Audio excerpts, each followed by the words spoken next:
रामपुर गांव के पास एक सुनसान जंगल है। वहाँ कोई आता जाता नहीं है क्योंकि वहाँ एक खंडर है, लेकिन वो खंडर सिर्फ नाम का है।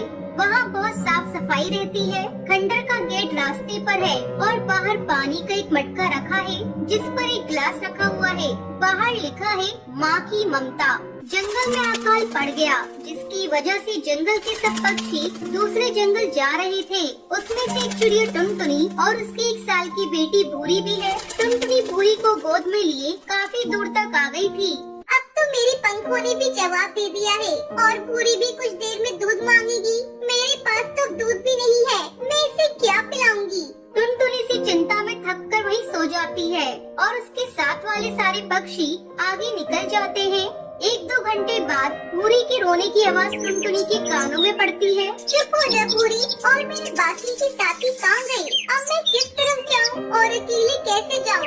भूरी तेज तेज रोती है और टुनटुनी कभी बच्चे को चुप कराती तो कभी साथ के लोगों के आगे बढ़ने की चिंता करती है, लेकिन भूरी चुप होने का नाम नहीं ले रही। टुनटुनी बार बार अपनी थैली में दूध देखती है, लेकिन उसे बोतल खाली मिलती है। वो बिल्कुल पागल हो गई। मैं क्या करूं? अब कैसे अपनी भूरी को दूध पिलाऊं? हे भगवान मदद करो।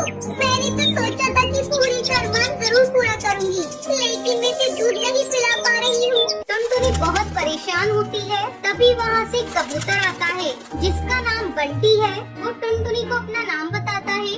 मेरा नाम बंटी है और आप बिल्कुल परेशान न हो। आप मेरे साथ चलो, मैं आपके बच्चे के लिए दूध का इंतजाम करवा दूंगा। तुम इतने छोटे हो, तुम कैसे कर सकते हो? आप मेरी उम्र मत देखिए, बल्कि आप अपने बच्चे का रोना देखिए। हाँ ठीक है, जल्दी चलो। बंटी टुनटुनी को अपने साथ लेकर उसी खंडर के पास पहुंच जाता है जिस पर बाहर माँ की ममता लिखा है। मुझे बहुत तेज प्यास लगी है, मैं पानी पी लेती हूँ और भूरी को भी पिला देती हूँ। टुनटुनी बंटी के साथ अंदर जाती है और बंटी उसको दूध लाकर देता है। टुनटुनी भूरी को दूध पिला देती है और भूरी सो जाती है। तब टुनटुनी को कुछ होश आता है। ये कहाँ आ गई मैं? ये कौन सी जगह है और बंटी कौन है? मुझे यहाँ कोई दिख क्यों नहीं रहा है? तभी तेज हवाएं चलने लगती है। मुझे यहाँ का माहौल डरावना क्यों दिख रहा है? बंटी, बंटी, मुझे बताइए, मैं यही था। मैं अब यहाँ से जाना चाहती हूँ, मुझे बहुत दूर जाना है। लेकिन अब तो शाम हो गई है और आप इतनी दूर कैसे जाओगी? आपको रात हो जाएगी। नहीं नहीं, मैं चली जाऊंगी। और हाँ, तुम यहाँ अकेले रहते हो?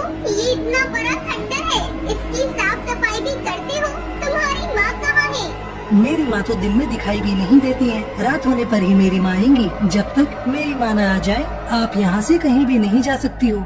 रात को खंडर में अंधेरा छा जाता है। तेज तेज हवाएं चलने लगती हैं और डरावनी आवाजें खंडर में आने लगती है। और जहाँ माँ की ममता लिखा था, वहाँ भूतिया चिड़िया की ममता लिख चुका है। डरी सहमी टुनटुनी गोद में भूरी को लिए बैठी रहती है। तभी वहाँ भूतिया टूनी चिड़िया आती है। बंटी, बंटी, कहाँ हो तुम? ये भूतिया चिड़िया कौन है? ये मेरी माँ है, इनको भूतिया मत कहो। मुझे तो शक जब ही हो गया था। मुझे यहाँ से बाहर जाने दो। अब तो यहाँ से बाहर नहीं जा पाएगी। मैं तुझे जिंदा नहीं छोड़ूंगी। मेरा एक छोटा बच्चा है, उसका क्या होगा? मुझे मत मारो, मुझे जाने दो। बच्चा तुम्हारा मैं रख लूंगी और तुम्हें यहाँ से भेज दूंगी। जैसे तू अपनी जान की भीख मांग रही है, मैंने भी अपने छोटे बच्चे को गोद में लेकर भीख मांगी थी, लेकिन उन बदमाशों ने मेरी एक बात न सुनी और मुझे आग के हवाले कर दिया।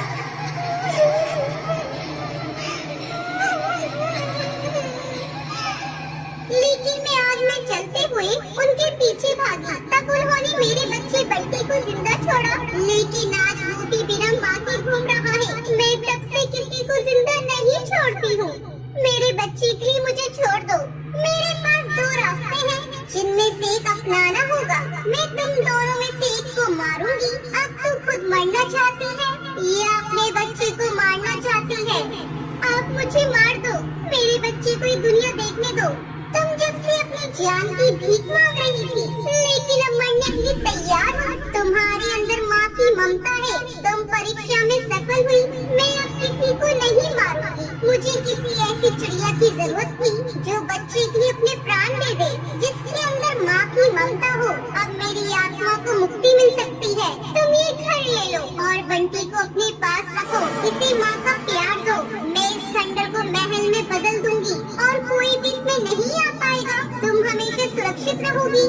भूतिया चिड़िया ऐसा कहकर गायब हो जाती है और उसकी आत्मा को मुक्ति मिल गई थी और वो खंडर महल में बदल गया। टुनटुनी को भी अब 2 बच्चे मिल गए थे।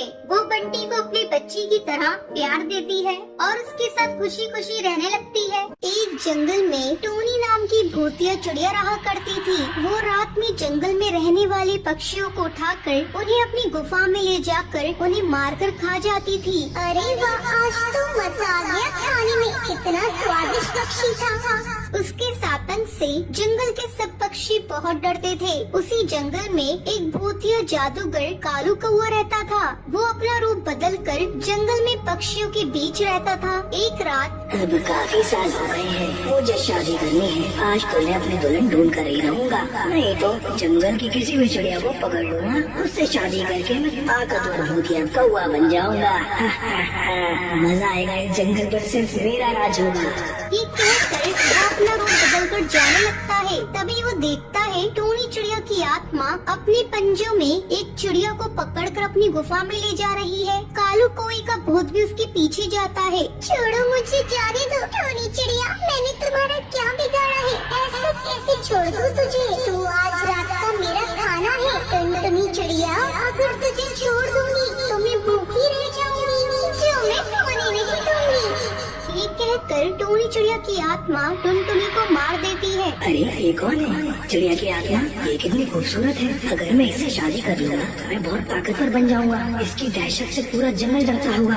अब भूतिया कालू कौआ टोनी चिड़िया की आत्मा से शादी करने की सोचता है। अगली रात वो टोनी चिड़िया की आत्मा की गुफा को फूलों से सजाता है। जब टोनी चिड़िया की आत्मा वहाँ पर आती है, अरे ये कितनी प्यारी गुफा लग रही है, ये किसने किया, इसे फूलों से किसने सजाया है? तभी वहाँ पर कालू कौआ आ जाता है। ये सब मैंने किया है टोनी चिड़िया, मैं तुम्हें पसंद करता हूँ, तुमसे शादी करना चाहता हूँ। जब से मैंने तुम्हें देखा है मैं तुम पर फिदा हो गया।